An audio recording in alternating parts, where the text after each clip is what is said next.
Hello, welcome to the Chirp YouTube channel once again. My name is Christy. I am your friendly online speech-language pathologist and specialist in children's communication development, including behavior, because behavior is a type of communication. Today is the last video in the third tier of our pyramid model. We are talking about targeted social emotional supports. Targeted meaning we are focusing in on the specific issues that our kids have that cause them to demonstrate these behaviors that we wish they would find other ways to express. In the last video, we talked about 5 tips for working on social emotional skills in play, general tips. Today, we're going to talk about very specific tips focused on the 4 behaviors that we have been discussing, which are crying, hitting, running away, and making fun of other people. We're going to discuss today how to work on those specific behaviors in play.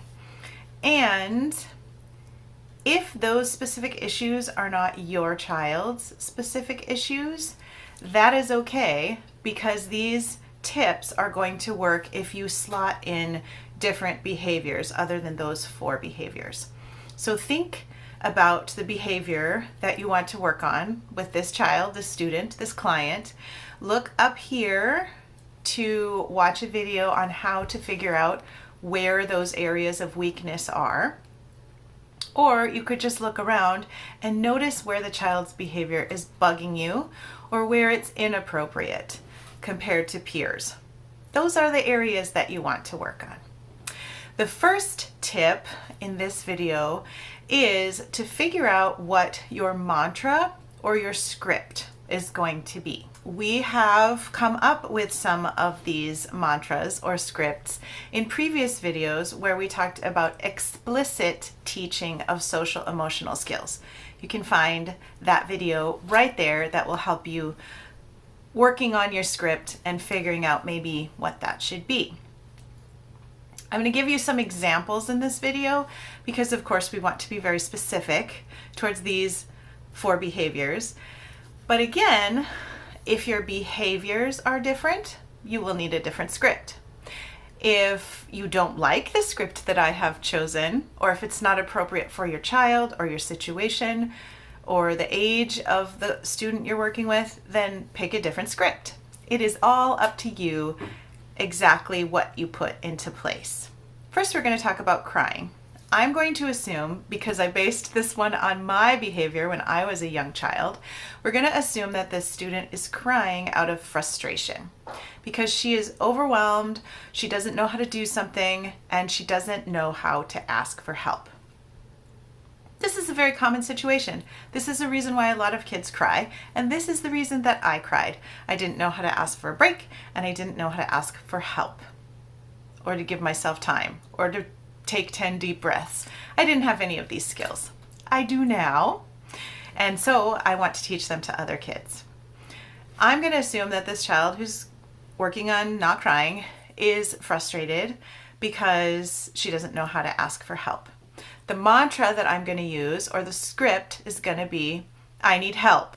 I'm going to continue to work on, I need help, and I'm going to model it from lots of different perspectives. We will talk about that in the upcoming steps in this video. I may choose to have, in fact, this is a really good idea.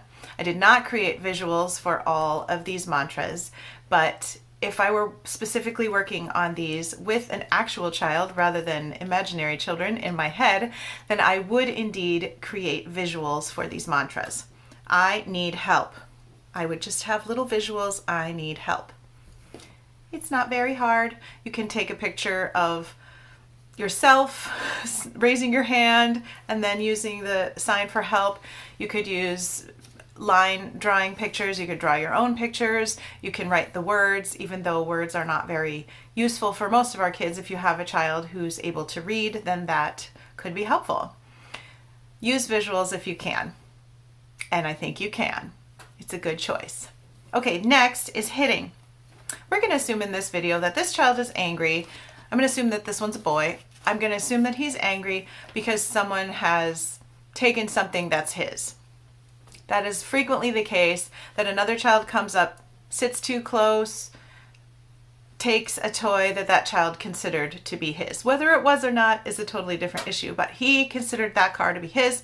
Someone else took it. He is mad. He whacks the other kid. That is the scenario in this situation. I'm going to teach the kid to say, hey, that's mine. As I've talked about in other videos, the words don't have to be appropriate for an adult or teenager. It has to be appropriate for the age of your student, and maybe not even totally appropriate. If we're working with 3-year-olds, then saying, hey, mine, is totally appropriate if someone takes your toy. That is a good self-protection skill to have, self-advocacy skill. That's going to be my mantra for hitting. Hey, that's mine. Or stop, that's mine. Number 3 is running away. We're going to assume that this child likes to run away because other people are too close, too much in his space. And the mantra we're going to use for this behavior is, give me some space. We're going to use the hand signal. We're going to say, give me some space. Okay, that's our mantra for running away.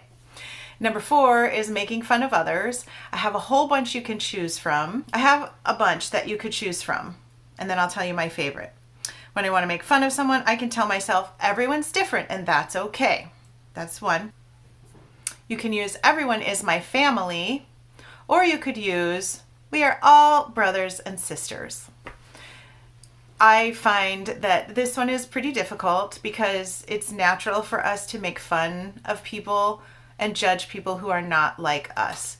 And therefore, it's very important that we model loving other people, being kind to other people, treating people who are different from us as if they are family, as if we are brothers and sisters.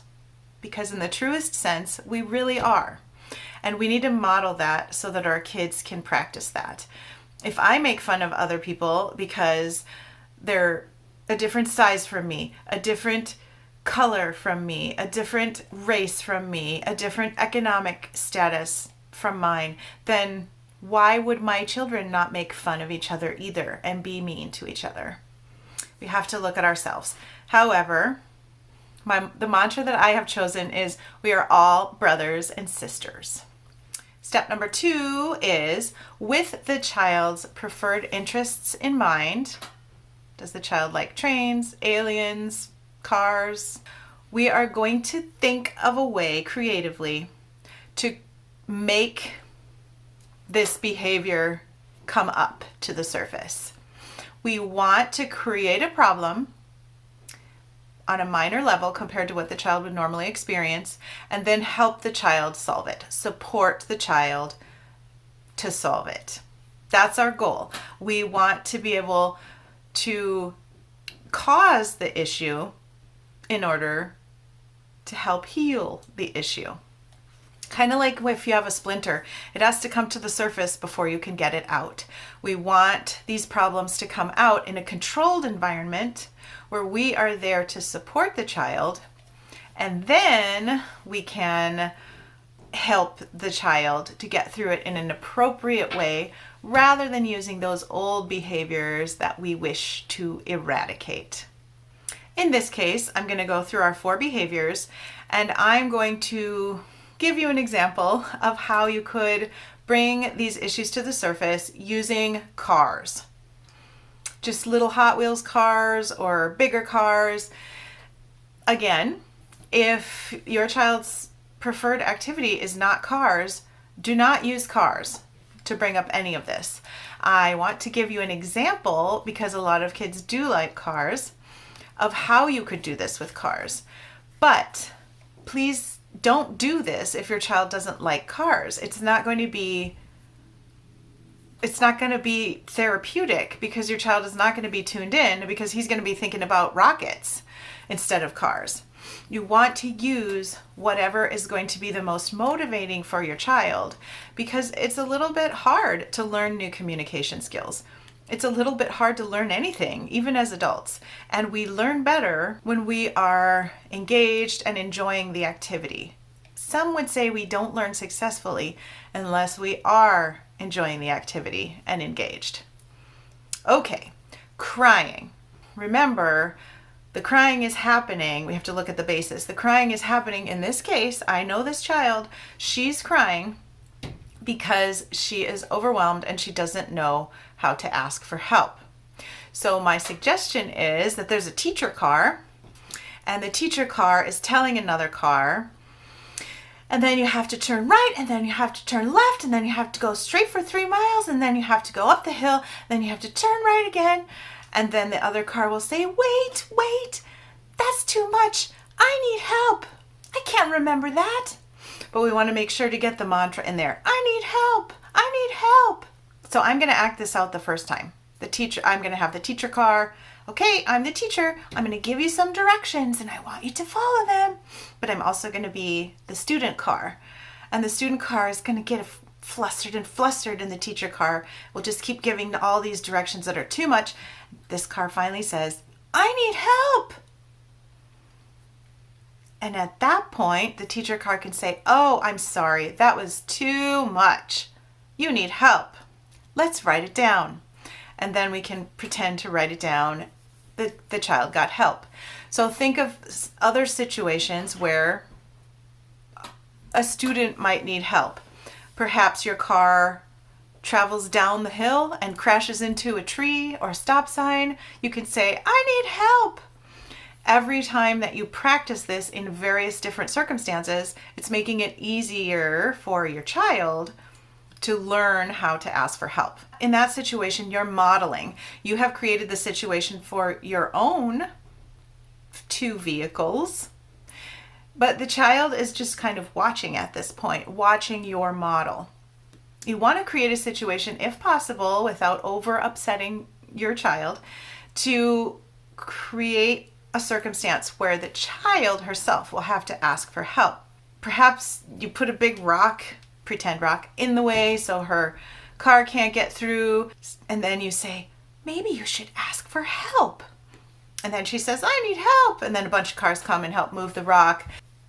Be creative and find ways that this child is going to need to ask for help. Her characters are going to need to ask for help. Next, hitting.